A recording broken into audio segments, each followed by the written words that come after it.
Hey guys, so today I'm going to talk about how it took 300 applications, 5 interviews, 2 job offers before I accepted the job at Kaiser. So I have my handy dandy notebook because I wrote everything down in chronological order. I had to go through my emails and look at all the dates and all the hospitals and medical centers that interviewed me before I ended up working for Kaiser, right? So when we first moved to California, we were living in Roseville. I wasn't working at that time. I didn't work for a good 3 months, almost 4 months. Yeah. And Jason was our backup. He was working at Sutter Roseville at that time. Right, babe? Yeah, I was working there already 3 months by the time. Well, let's go back, okay? So we first moved to California and we spent probably $10,000 to move our cars because we had our cars shipped to California. We didn't drive them. And then we also had to get our furniture shipped. So in total, it was about $10,000. So it was a relocation cost in order for us to settle here. So yeah, at that time, Jason was working in Sutter Roseville Emergency Department. He's an ER nurse. And I was a stay-at-home mom. We were just trying to settle and, kind of gauge our life in California. At this time, our daughter, just started a new school. And let me tell you guys, so I'm like a bona fide New Yorker. I didn't get my driver's license until I was 25. And when we moved to California, I was 28. So yeah, I didn't get my driver's license until I was 25. I could barely even drive. So when we were in New York and we were planning to move to California, Jason was like pressuring me, you need to learn how to drive because once we're in California, you need to be able to drive everywhere, okay? But it's so intimidating driving in New York City. It was so hard. I remember every time I would have such ananxiety driving in New York. And I remember you had to take classes in New York, driving classes. It was expensive too. We paid like $500 for that class. Yeah. So anyways, yeah, I was a wreck because I could not drive. Like, I'm a typical Asian girl who can't drive for shit. But anyways, so when we moved here, I was 28. It's only been a few years since I've gotten my driver's license, but even then, I still didn't know how to drive. I spent that 3 months learning how to drive within the Roseville community, which was really great because Roseville is such a good place to learn how to drive because it's pretty safe. It's neighborhoodly. People are just generally it's nicer. A suburban area. Yeah, not a lot of traffic too. I got a lot of practice dropping off my daughter to school and then picking her up. Somebody asked if I'm working at GI at Kaiser because I have endoscopy experience. When I worked in New York as a med-surg nurse, I did 2 years of med-surg. I was so burnt out that I decided to leave and work at endoscopy. So I left Sinai and went to NYP. I did endoscopy there for a year and some change before we moved to California. So being a burnt out nurse that I said, when we move to California, I am not doing bedside. I'm done. Like, I'm ready to just stay at endoscopy forever and ever. So when we were applying for these jobs, we were only really just applying. Initially, we were just applying for GI jobs, endoscopy jobs, or anything procedural. We got to California in April. So a few months go by, we were like, okay, we're not really getting any responses. So Jason and I, we just started applying for everything. So anything that I could just get my foot through the door and eventually maybe just transfer over to endoscopy, right? Yeah. So today, right now, because somebody asked, I'm currently working at Tele. I've been there since I worked at Kaiser. I've been there 7 years and I'm very happy to be there. And right at the moment, I'm still happy working there as a bedside nurse. So I have no plans to move anywhere else right at this moment. All right, let's talk about our move here and like what happened along the way. All right, you used to be an endoscopy nurse, right? Yeah. When you started applying for jobs, you initially started applying for endoscopy jobs. Yeah. Or looking for endoscopy jobs, and then you realized there weren't that many available. So you then just started, I was like, you know what, we're just gonna apply for any like med-surg, tele position available. Yeah, we were getting desperate at that point. Because I was already working as a nurse and it was manageable, like we could live off of my income, but it would have obviously been better if both of us had income coming in. Our intent was for both of us to work. No, ain't no way I was gonna be a stay-at-home mom forever. So we previously mentioned though that our rent was about $1,600 without the cats, but because we brought cats along, I think we had to pay like an additional $200 for both cats. So it was like $1,800 in total. So while I was working at Sutter Roseville, I was making sure that all of our bills were getting paid, but we still had furniture we had to purchase. We had appliances we needed to purchase because when we moved from New York to California, the only thing we brought with us was a mattress, right? Yeah, it was a mattress. Just a few furniture. And a dresser or something like that, like the dresser we used as a TV stand. We also upsized. Yeah, So when we came here, we went from like 2 really small bedrooms in New York City. It was like an 800 square foot apartment to then it was about 11 to 1200 square foot apartment in Roseville. And we had to furnish it. So we ended up putting all of this on our credit cards, right? While Monica was still looking for work and I was only working at Sutter Roseville. So we racked up our credit card balance to like $25,000 by the time Monica was able to find the job. And here's the thing, because Monica was not getting any phone calls for these endoscopy jobs, we were like, okay, that's it. I feel like you just need to open up your options and apply for anything and everything you see online. And it wasn't gonna be forever. I thought like maybe I could eventually just move on, and if I really want to go back to endo, I'll go back to endo. So it wasn't like a deal breaker for me. Like I was willing to work anywhere. But you know what? I think also though, you did have this opinion of what med-surg is like, negative opinion of what med-surg was like, that you were like, you never wanted to work med-surg. I did not. Ew, I was like, ew, me, bedside?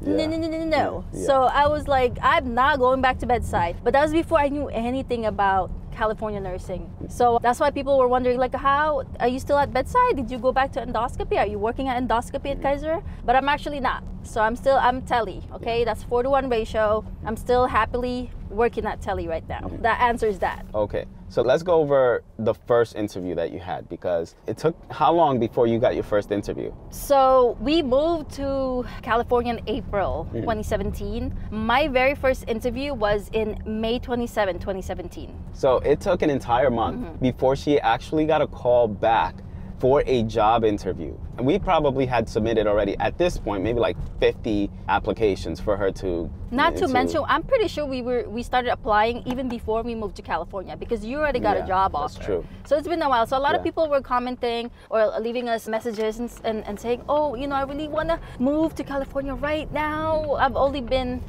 applying for like a month. I still haven't gotten a call back. And I'm like, it took me like almost 4 months. Yeah, and it took me 8 months before I got hired into the Kaiser system. But I did get hired immediately. Like, they offered me a job at Dignity, 2 jobs actually. One of the job offers was before we even left from our vacation while we were visiting California. And then another one was while we were in New York City. And then while we were in New York City, also after returning from our vacation in Roseville and San Francisco, within 2 weeks, I got another job offer at Sutter Roseville. And that's why I ended up accepting the job at Sutter Roseville after I spoke with my friend who had already been working at Kaiser. And he was like, Sutter Roseville is a good hospital. I hear really good things about it. And he was right. Like, I really love working there. When it came to Monica, though, he's far more marketable because he's an ER nurse. Everybody needs an ER nurse, I feel like. You think so? Yeah, I don't know. ER, ICU, but you're always needed. Yeah, I guess I can see why you say compared that. To endoscopy I can nurse? see why you say that. That's true, compared to endoscopy. But med-surg and tele,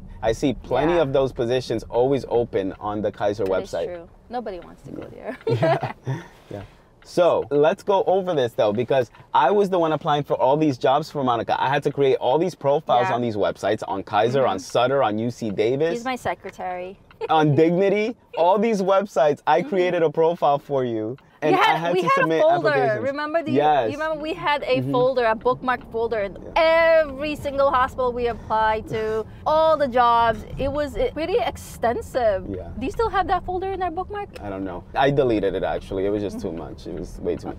But I did save all of the hospital career pages in our favorites on our browser's bookmarks, so that I can just go directly to the job profile, and I can be like, okay, I just got a notification for a job posting in this website. Let me just log in real quick and see if we can submit the application. But we did that for a good month, and I did it on every single website before you got a call for this interview. So which job was this for? Okay, we can get started. So the very first interview I got, this was in St. Joseph's Medical Center, is in Stockton. Okay, so guys, we were living in Roseville at this time. So with no traffic, in order for me to get to St. Joe's, it was 1 hour and 9 minutes. So this position was for IR. So day shift, I believe. Okay, this happened 7 years ago, so I'm trying to just remember all the details. So just bear with me, because not everything is gonna be right. But this was, I believe, 10-hour shifts, 4 days a week. Oh yeah, it was. I remember that one. And so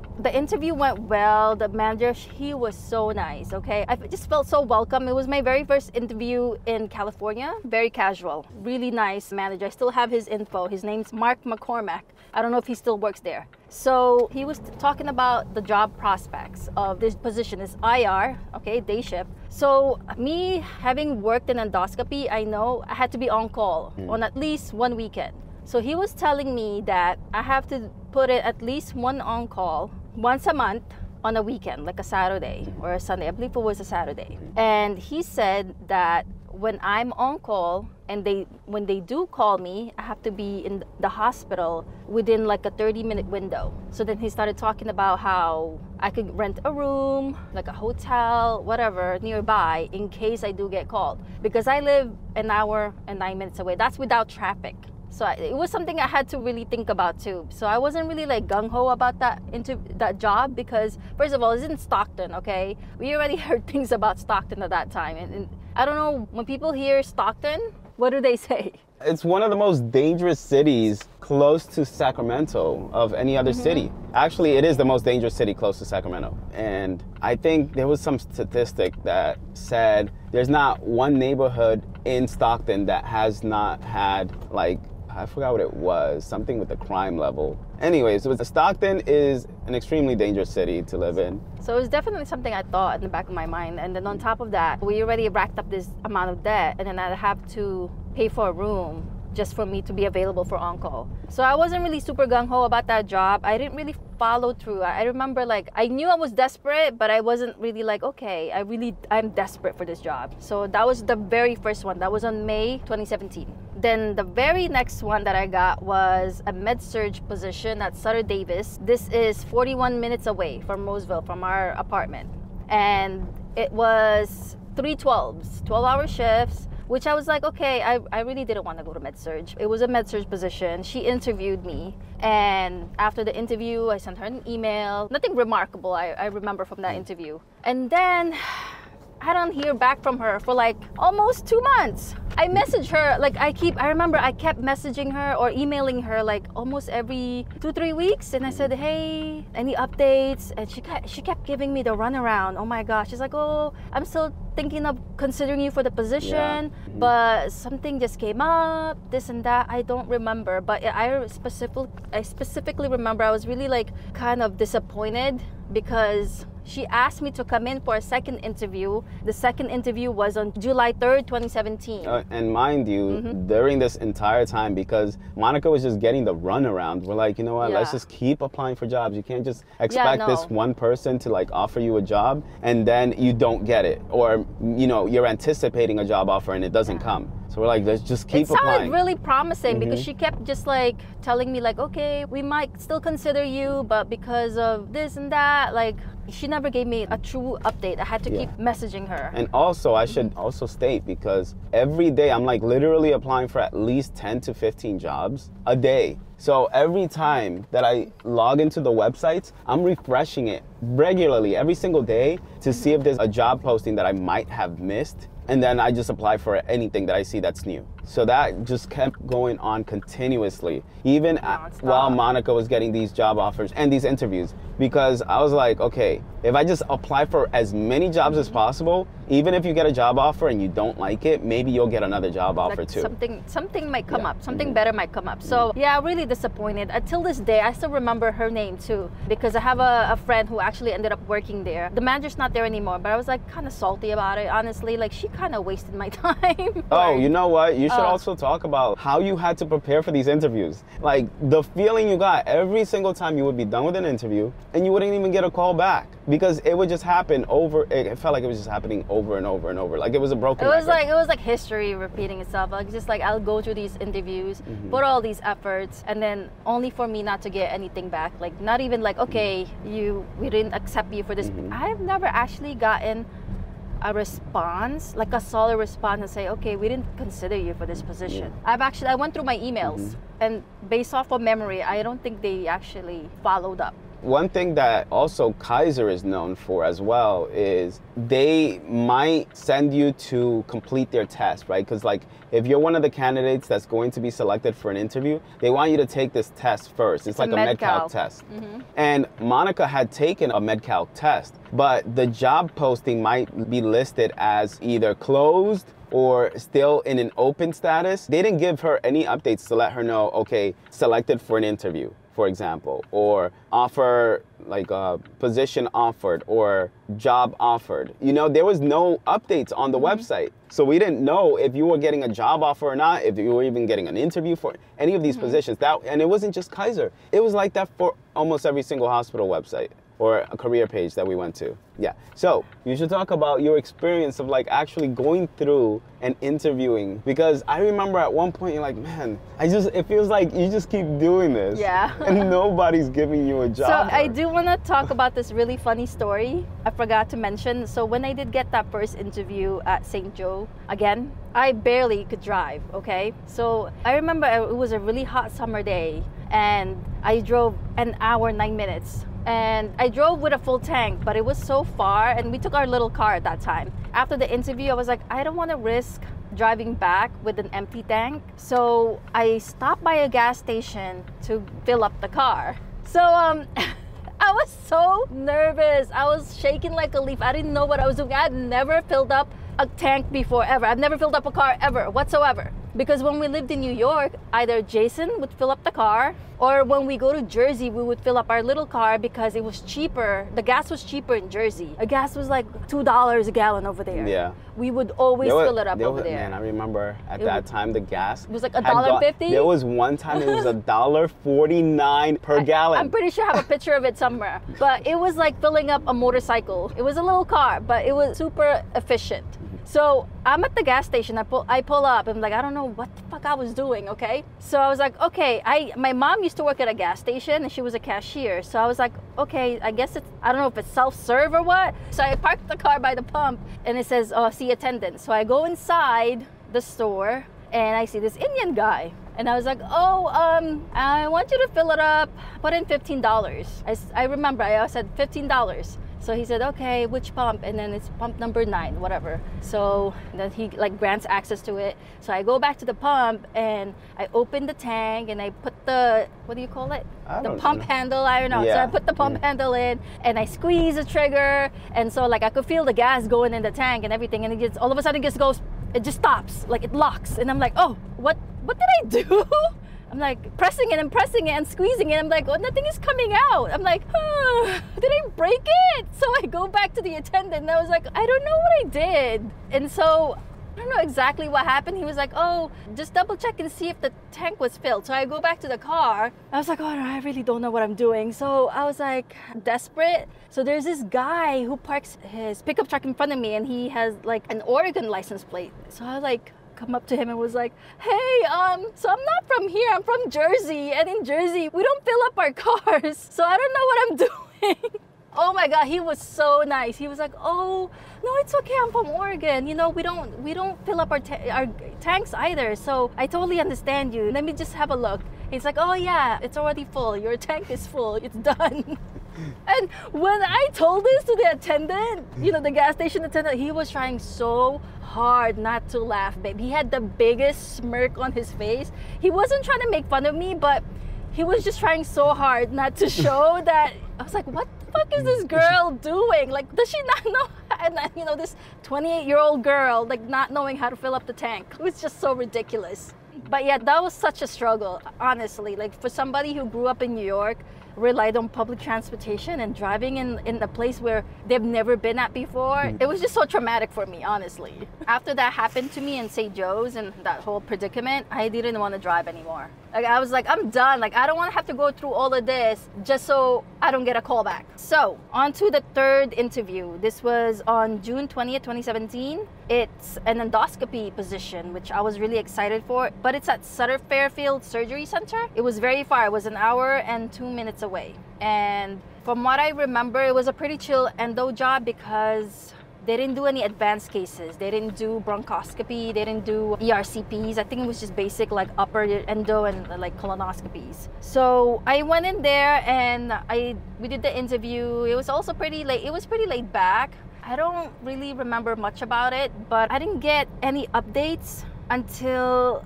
July 11 of 2017. And on my email, she said she was still in the process of interviewing and to send her a reference list. So right after she emailed me that, I replied right away and sent her my reference list. And I never heard anything. I didn't hear back from them at all whatsoever. No, like, you didn't get the job, you got the job, nothing. So can you imagine how disappointed I was putting all this effort and studying the hospital, doing my homework, getting ready to get interviewed, being so nervous, driving and not even knowing how to drive. And this is an hour away. So it was just so frustrating at that time and not getting a call back whatsoever. Do you remember at all how much these hospitals were paying? You know what? None of this so far. The only ones I knew was of the last two because they actually gave me an offer letter. So I didn't know. At that point, I didn't even ask how much they were paying because I knew I was desperate. I just need to get in. So 2 months living in California. This was actually the very last interview I got, but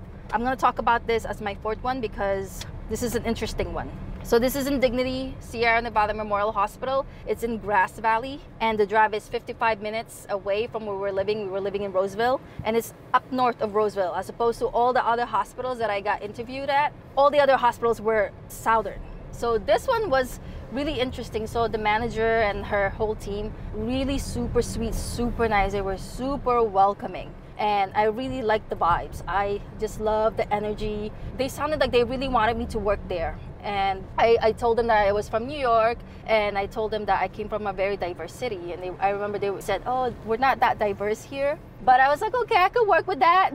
And so I think 2 or 3 days after that interview, I get a call back from the manager. Her name is Kelly Bole. And she said, I really don't want to lose you. So I'm going to tell you right now, I want you to work with us. And I was like, that was the sweetest thing ever. She was so nice. She was like, oh, she really wanted me to be part of their team. I was like, oh, yay. Like, they offered me $55 an hour. So this is med-surg, night shift, 12-hour shifts, $55 an hour with the night shift differential, which was honestly not far off from what I was making in New York. Yeah. But I was like, okay, I'll just take it. I'll just take it. Yeah, I remember telling you, I was like, that's pretty low. That's a low ball offer. Yeah. Because I was making around $65 an hour working for Sutter Roseville, and I didn't have a long commute. It only took me like 10 minutes to get to work. Meanwhile, Monica was gonna have to travel like 40 minutes to an hour just to get to this job. And she was gonna make a lot less than I was. And for me, I was like, you know what? At this point, I was like,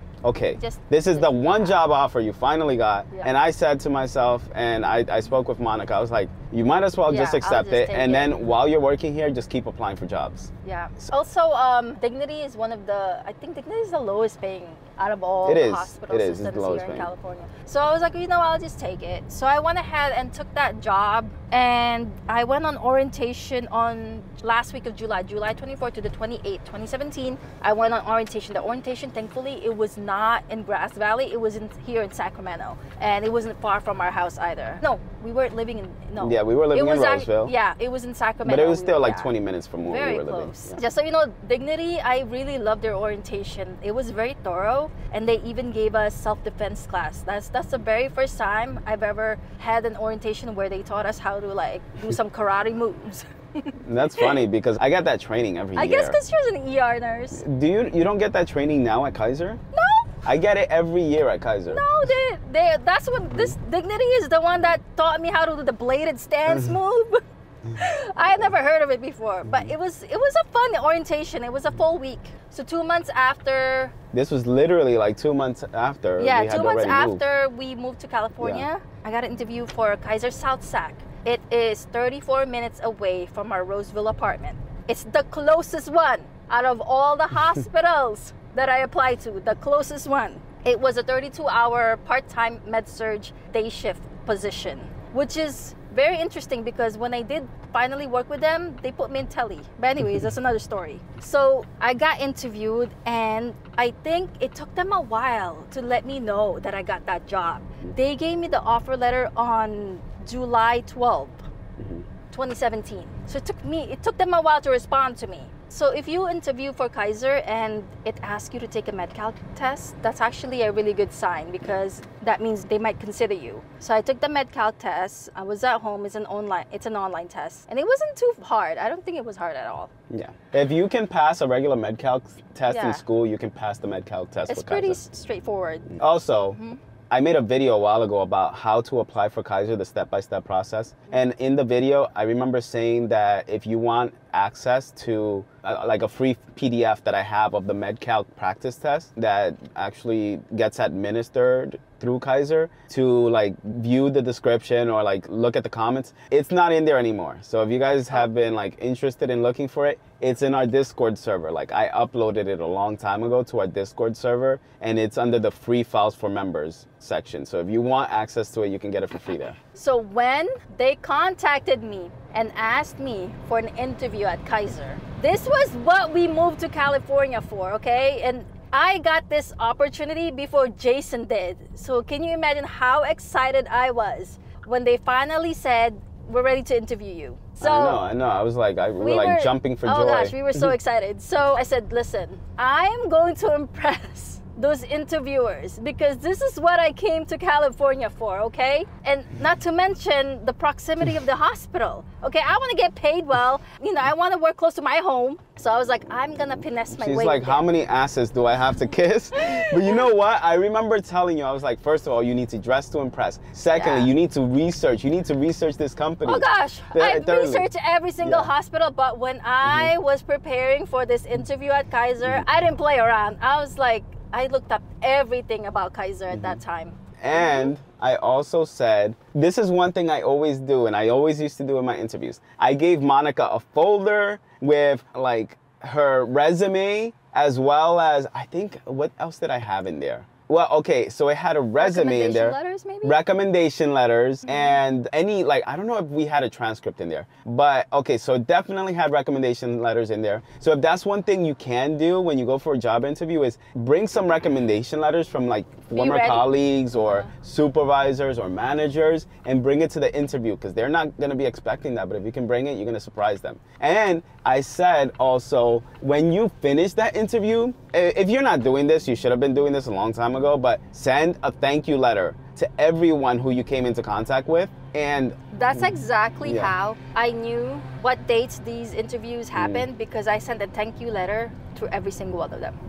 That helped me with my timeline. Yeah. So ask your interviewer for their business card or their email address. Oh yeah, I remember you told me that. I remember, I always do this. You always have to ask them for a business card so you can send them an email. But if you know what, if you want to go like above and beyond, then write a handwritten letter, okay? And you send it or deliver it to them. If you can just walk it to them in person and drop it off at the office, that would probably be better because it's faster.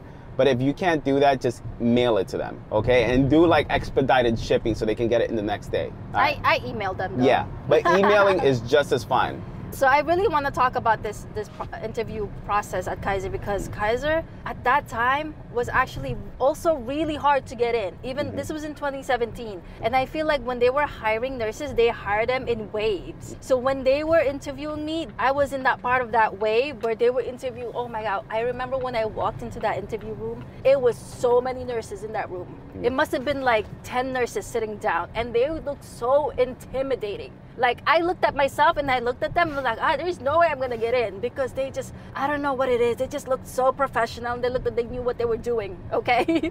So I was like, I really gotta finesse my way in there. So when I went into the interview and they called me over, there was two managers. It was an A&M, it was two A&Ms. So A&M stands for Assistant Nurse Manager. And one of the A&Ms, she doesn't even work with us anymore. She went to Roosevelt. So we were doing the interview. I gave them my best. And I was super enthusiastic. Like, I was super energetic. I just gave them Which that is funny vibe. because normally it takes a while for Monica to ramp up to that level. But she had to, like, from the get-go, she had to be at that level. I had to finesse my way in there. And they were so impressed. Oh, my God. So the next thing they asked me was, do you want to be an A&M? And I was like, I think I wanted to poop my pants right then and there because I did not want to be an A&M. And just for some context, so Monica's the type, when we used to work in New York, I remember they would like cut her pay short for overtime she would work. And her paycheck would always be off by several dollars, if not like tens, hundreds of dollars. I wouldn't say anything. And I'm like, you need to speak up. They're like not paying you. She'd be like, no, it's okay. I'm not gonna say anything. I was a pushover. So what? So when Monica told me that they want to hire her as a manager, I was like, yes. I was so desperate. I was like, yes. And then not to mention, but I think it's because, you know what? They made such a right decision not hiring me as an A&M because they hired somebody else. But going back, I'm just not cut out to be an A&M, honestly. I have no leadership skills. I'm just being brutally honest with you. But I just wanted to let you guys know that they were so impressed at that interview that they wanted to put me in a management position. But they didn't tell me right away that I got the job. It took them a while to let me know. But I knew when I left that interview, I did very well. And not to say like, oh, I got the job, but I was just like, I just was trying to be, I'm just trying to be humble and be like, okay, you just never know what could happen. Because, we just moved here. We don't know what the people are like. We don't know how the hospitals work. After that interview, I knew not to just cut ties off with Dignity because of all the past experience I've had with these hospitals, giving me the runaround, and I just didn't feel secure. So I needed a backup. I didn't right away cut off ties with Dignity. And I said, okay, I'm gonna go through orientation because this interview with Kaiser, it doesn't mean anything because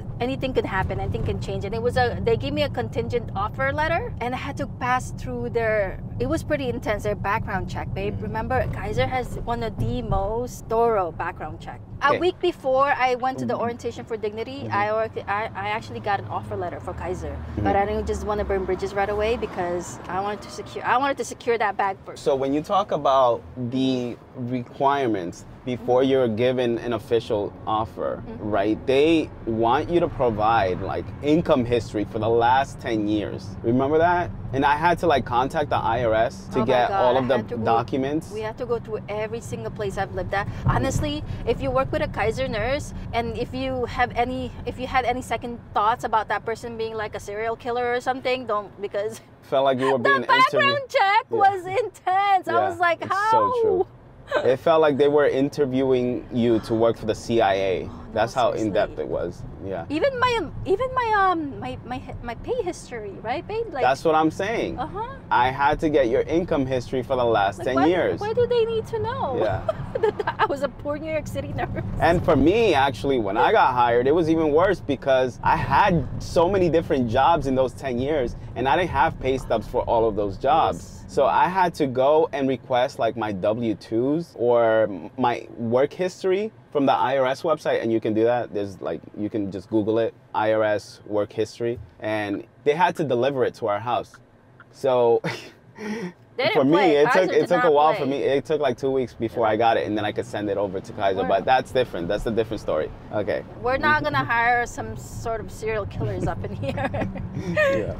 So yeah, going back. So I did first week of orientation with Dignity. I wanted to, make sure my offer from Kaiser was secure. So finally, when they gave me the offer letter, I think we waited a little bit. I went ahead and I don't know if I emailed or called the manager and Dignity, and I said, listen, Miss Kelly, I am so sorry. Like something came up and I cannot proceed with this job. And she was so super sweet about it. I think she was a little bit like, not disappointed. I don't know how to describe it. Like, I mean, if you put yourself heartbroken a little bit. If you put yourself in her position after interviewing several candidates, and then the one that she actually hires turns out to not want to work there anymore. She was a little bit heartbroken. She's like, oh man. So I just felt so bad, and I didn't even put my banking information because I was so unsure about everything working over there. And I was like, oh my God, don't even pay me because I felt so bad. She's like, no, I have to pay you. So she mailed me a check and paid me for that 1 week of orientation. And I even sent them edible arrangements because I just felt so bad. I sent the whole unit as edible arrangement. So yeah, after I got that job offer at Kaiser, and I just realized this when I looked at the offer letter, they hired me as a med-surg nurse, but they ended up putting me in tele. I don't know, something got lost in translation. And wait, when you got this job offer, do you remember what month that was? Oh, okay. So I got the offer letter on July 12, 2017. That was 2 months after we moved to California. but I didn't start until August 7, 2017. I remember that on top of my head because that was my seniority date. And this was after how many interviews? This was after five interviews, okay? Oh, and I also wanted to mention I applied for an endoscopy position at UCD, and a week after I got a job at Kaiser, UCD calls me and they were like, oh, you know, are you interested in getting interviewed for this position? It was a really cool position. I think it was even 12-hour shift. I think I did 10-hour shift, a 12-hour shift. And then I got the call and I picked up and I'm like, hey, hello. She goes, oh, we would like to interview you. I was like, oh. And they said, oh, I just got a job offer from Kaiser. And the girl was like, oh yeah, just take that one. Yeah, you got a good one. She's like, you're good, you're set. So I was like, oh, okay. And I didn't know anything about the hospitals. Yeah, I just knew that when we moved here, our goal was to work for Kaiser. That was the goal. That was the ultimate goal. I believe your starting rate was something like $67 Oh yes, an hour. what, $67.24. Mm-hmm. And it's funny because I remember at the time I was like, wow, that's actually not as much as I was expecting it to be. Well, that was 7 years ago. Yeah, but, and that was the base. It was not as much as I was expecting it to be because I was making $65 per hour at Sutter Roseville. Mm-hmm. So when you got 67, I was like, oh, I thought it'd be better. But you were also initially working days. That was day shift. So yeah, that's why that was the base. If you were working evenings, it would have been more like $72 or $70. No, $72 an hour. Honestly, I was just when I saw 67, I was like, whoop. Yeah. And I remember Jason was sleeping at this time because you were working night shift. Oh my God. I was working nights. So he was working night shift for Sutter Roseville as an ER nurse. And when I got this call, I woke him up. I was like, babe, guess what? I got a job at Kaiser. And Jason, oh my God, Jason woke up. He was like, what? Oh my God. I swear to you, I think he okay. his pants. Okay. If you guys ever seen Dave Chappelle, the thought going through my mind is like, I'm rich, bitch. We were so excited. I remember my mother-in-law was there. My aunt was there. We were all jumping for joy. We were like, oh my God, oh my God, oh my God. We were just, oh my goodness. We were like, okay, ultimate goal achieved. So with that $67 an hour, I worked day shift for 8 months before I went per diem night shift. But I remember I started that job at August, and towards November, December, they were so desperate for staff. They were begging me every day to stay over to do a double. Do you remember? I worked so much. I worked from 7 to 3, 3 to 11, almost every day. Because they were like, Monica, please, can you stay? We're so short staffed. And like, even though I didn't want to stay, I'd be like, oh, I felt so bad. So I would stay. And guess what? We paid off. How long did it take us to pay off that debt? It took us 1 month to pay off the $25,000 in credit card debt that we had racked up since moving from New York City. So, you know, it took her 3 months just to get a job. And then it only took us 1 month to pay everything off. And how long until after we bought our house? We moved here in April of 2017. By November of 2017, we put a deposit down on the house that we currently live in now. And that was only 3 months after Monica landed her job at Kaiser. We were like, you know what? You got a job at Kaiser, I got a job at Sutter, but I'm gonna keep applying for Kaiser, and we're just gonna look for a house right now. And when we started looking, we're like, okay, all the houses are just selling off quickly.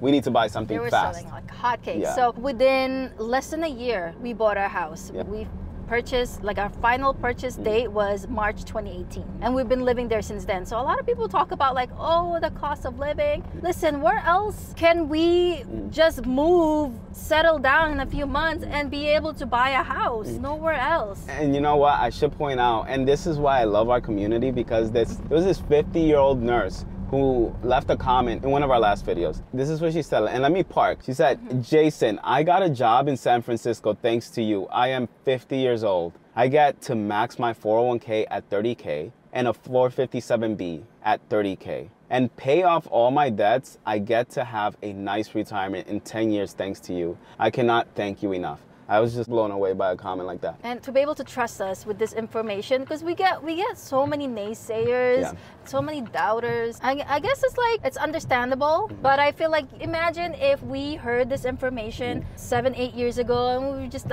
doubted it and didn't do our research and didn't take that plunge. There is no way. We would still be in New York right now. We would never even be able to own a home. Absolutely. Now that we've been here for about 7 years, we made a video before about the homelessness situation out here in Sacramento.